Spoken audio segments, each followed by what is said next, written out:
This is a tutorial of Windows Server 2003 Enterprise Edition installation and configuration. Bigyan mo sa akin USB First, press enter to continue. And press F8 to agree Yola.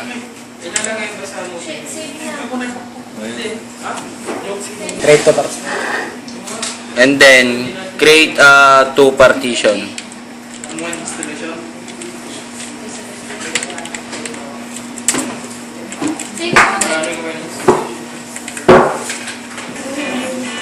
And then install on local disk C. Kayong batch. Lahat kayo bagsak. Format the partition using the NTFS file system.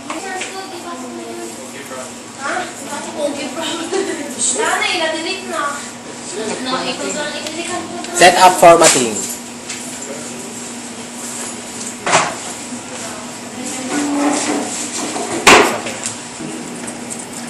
Set up escaping files.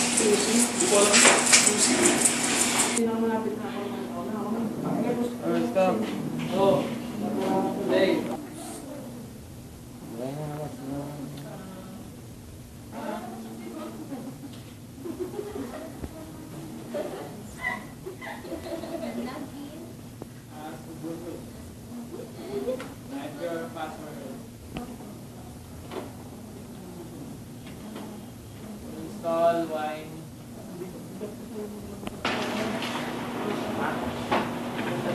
Reboot.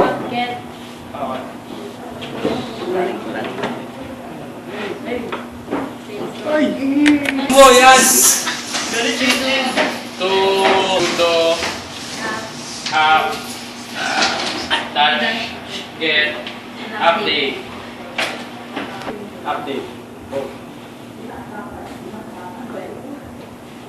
Setting up Windows Server. Play mo na. Ganyan sasabihin ko yun, Biling na mundo ko naman. Wala na. Okay, karoon mo lang. Installing devices. Buray. Click next to continue.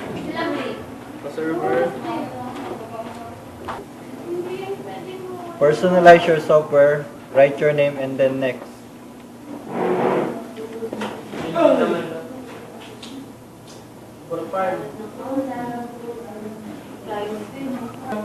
Enter your product key.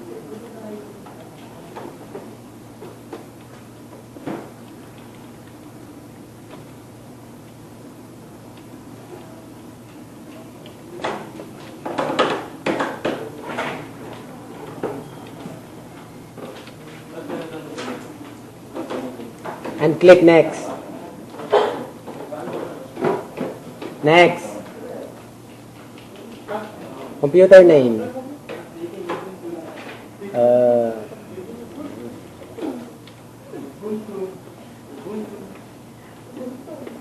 Click next. Yes. Then set up the time and date. And next. Installing network. Networking settings. Choose typical settings. Click next. Bisaya ka ba doon? Then next. Registering components.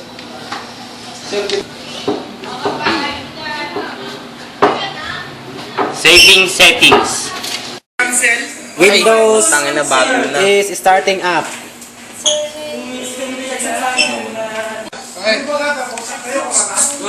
Press Ctrl Alt Delete to begin.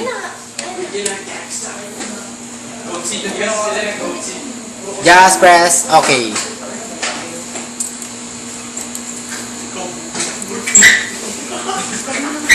This we have a newly installed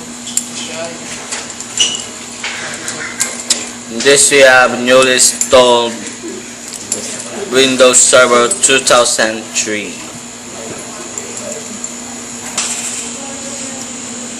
Desktop. First thing to do is to set up the IP address. My network places, properties, local area connection, right click, properties, internet protocol, properties. Use the following IP address and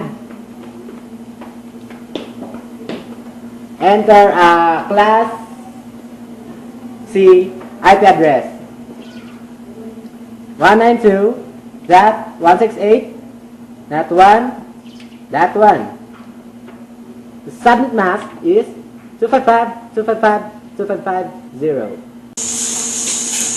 Enter default gateway, same as the IP address. And enter preferred DNS server 127.0.0.1 and click OK. Close and close. Next, go to Add Remove Programs. Start button, Control Panel, Add Remove Program. And go to Add Remove Windows Components. Please wait.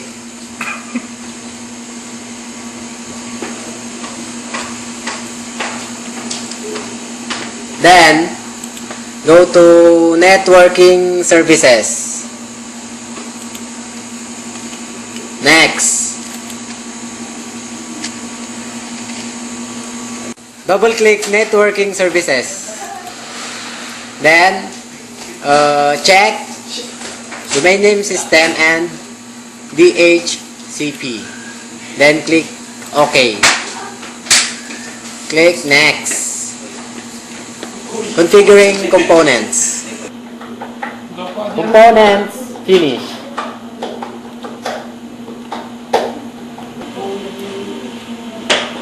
Exit. Sana na. Next, go to Configure Server Wizard. Start button. Administrative Tools. Configure your server wizard. Next. Next. And then configure the domain controller. Next. Next. Next. Next. Domain controller type. Just select new domain. Create a new domain. Domain in a new forest. Full DNS name for a new domain. Your DNS name should be with .com, .net or .org or any other dot.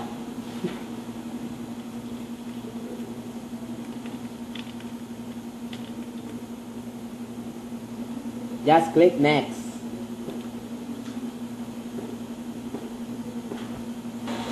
NetBIOS domain name. Just click Next. Database folder. Just click Next. Folder location. Next. And now, install and configure the DNS server on this computer. Just click Next. Permissions. Just click Next. Password. Don't put password. Okay? Next.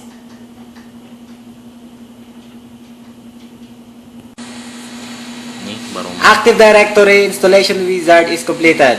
Just click Finish. Restart now to apply the installation.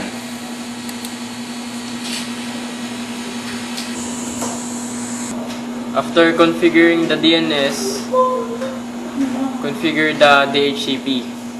Start button, administrative tools, DHCP. Right-click the domain name and click New Scope.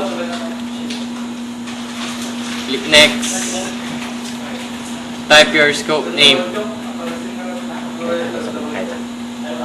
Any scope name will be available.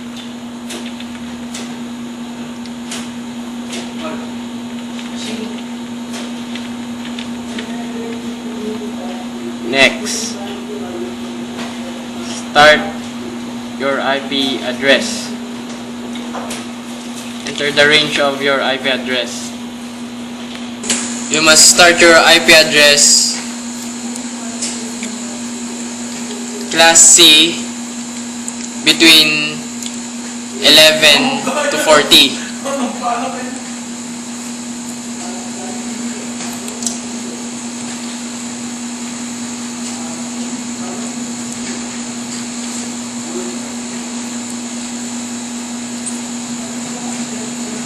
Click Next.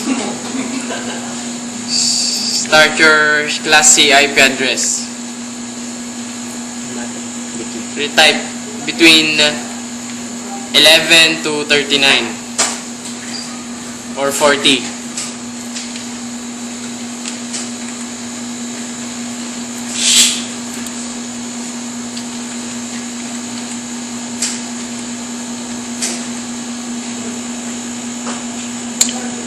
Add. Next. Ignore. Next.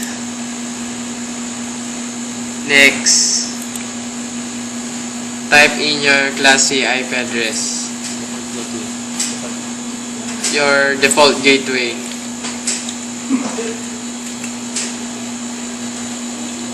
Click Add. Next. Type your parent domain. Your server name. Your domain name.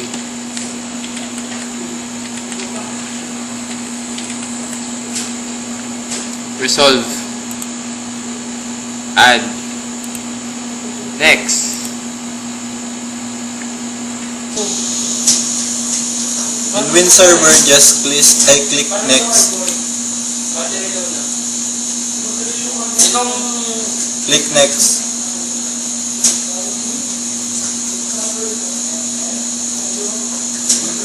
In Active Scope, just select yes, I want to active this scope now, and then click Next. Then finish. To activate your DHCP, right-click domain name and click Authorize. Close. Your DHCP is now activated. Next, copy your DC diag and net diag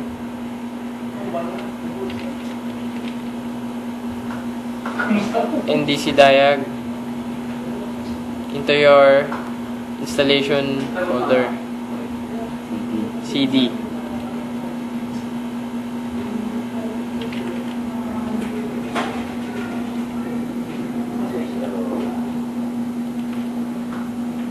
Copy local DC, paste, and copy DC diag next.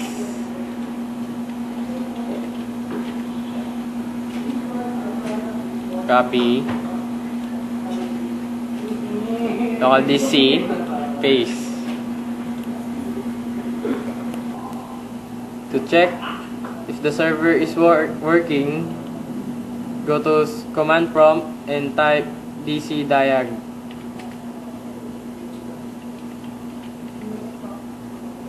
And net diag.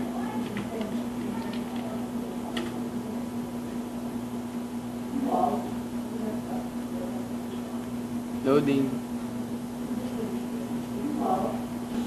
To check if the default gateway is working, it is pass. But if it's not working, it's failed. After configuring the DNS and DHCP, Ano mo na muna siya, save state. configure the file server system. Start button, administrative tools, configure your server wizard. Click next. Just click next. And choose file server. Click next. File server discotas, just ignore. Click next. Paano save state? No. File server indexing service, just click no. Next. Install file server management. Click next. Pero pag naka-on may Ubuntu pa rin. Share folder wizard. Just click next. Now, Pero meron na yung to choose a folder path to share, create a folder in local disk E or D.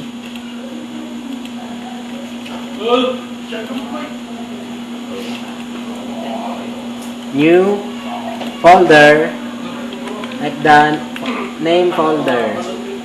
Then browse local disk and select your created folder. Okay. And click next.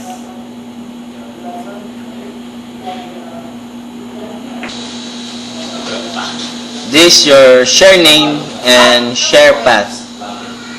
Then next. Then click finish. Then close. Sharing was successful. Click close. Your created folder is now shared because yes. After configuring the file server, this server is now a file server. Just click finish.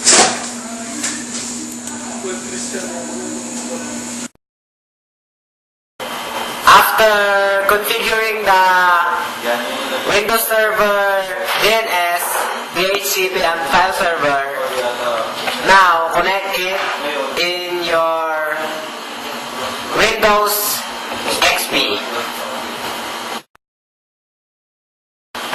This is the Windows Server and this is the Windows XP.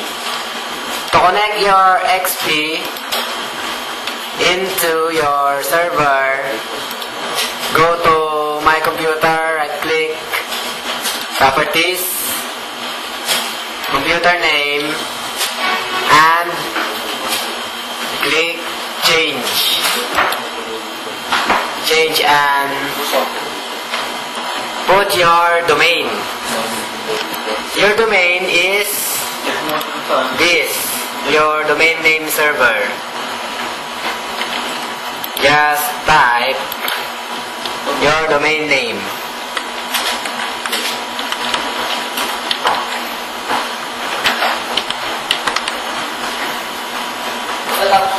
And click OK.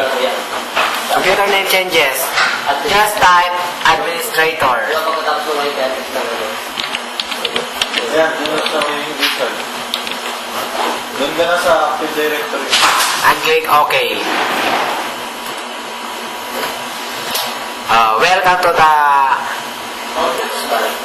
domain. Click OK and the computer requested to restart. Restart computer now.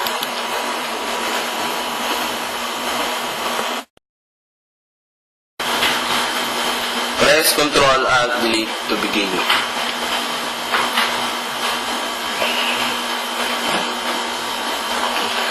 Then okay.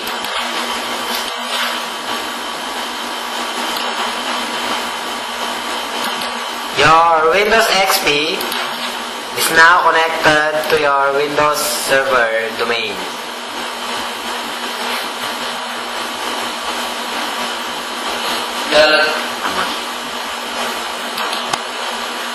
Computer name.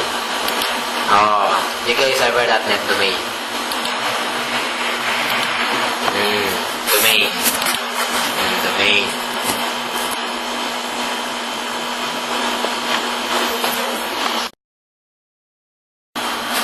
Now, create a user to log in it in your Windows XP.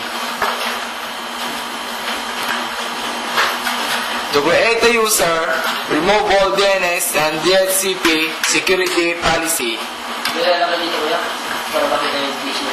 Start menu, administrative tools, and select domain controller security policy. Go to account policies, password policy, and minimum password length. Just click apply, OK, and password must meet complexity requirements. Click apply, OK, and then next is now go to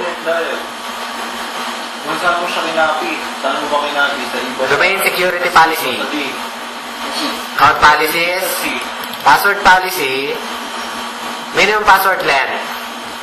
Click apply, OK, and then click apply, OK. Complexity requirements. Click apply, OK. Click apply, OK. After removing policies, create an organizational unit on the Active Directory, user and computer. Start administrative tools, Active Directory users and computers. And then to create, just right click, new, and select organizational unit. Type your organizational unit.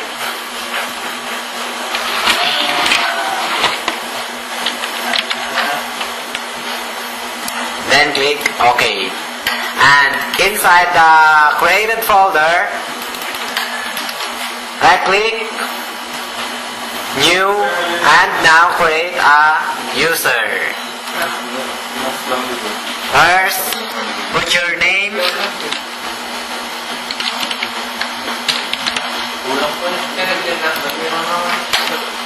fill up the information details, and user logon name. Your user logon name must be easy.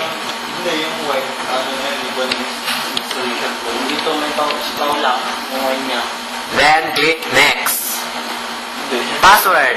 Put your password.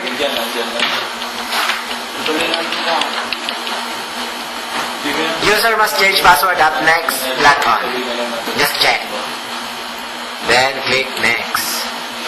Finish. Your user is now created. Log in your created user in your Windows XP. Okay. Start and log off. Log off Windows XP.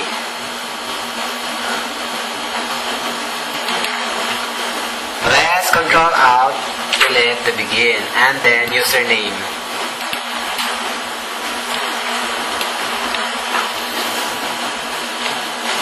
Type your username here, and options. Go to GKA server, your domain, and type your password. You are required to change your password at first log on. Your new password.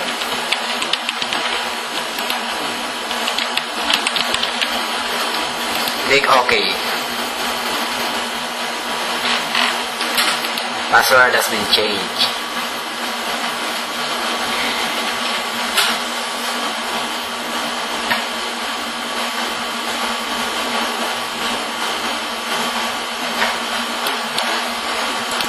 Your created user is now logged in your Windows XP. Complete file sharing. Go to your created share folder.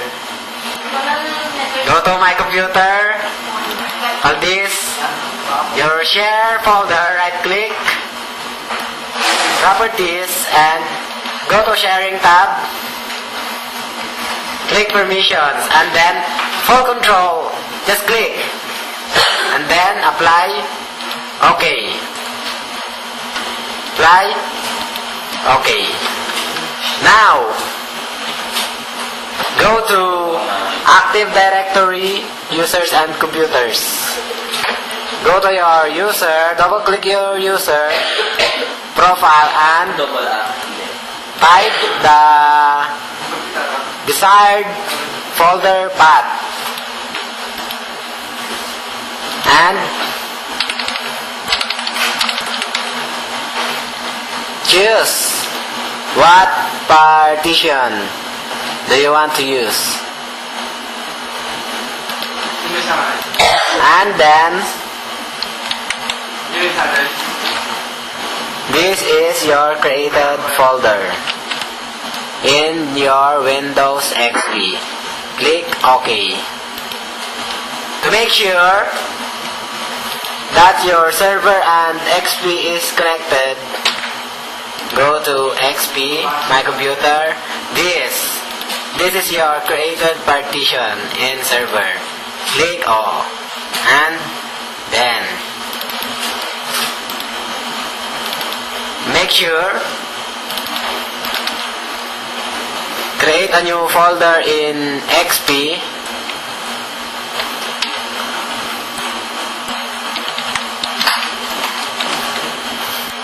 and check it in your Windows server.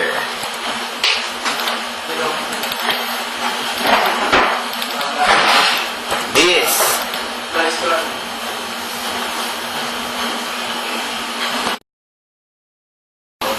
Win server and client is now completed. And the installation configuration of Windows 2003 is now completed.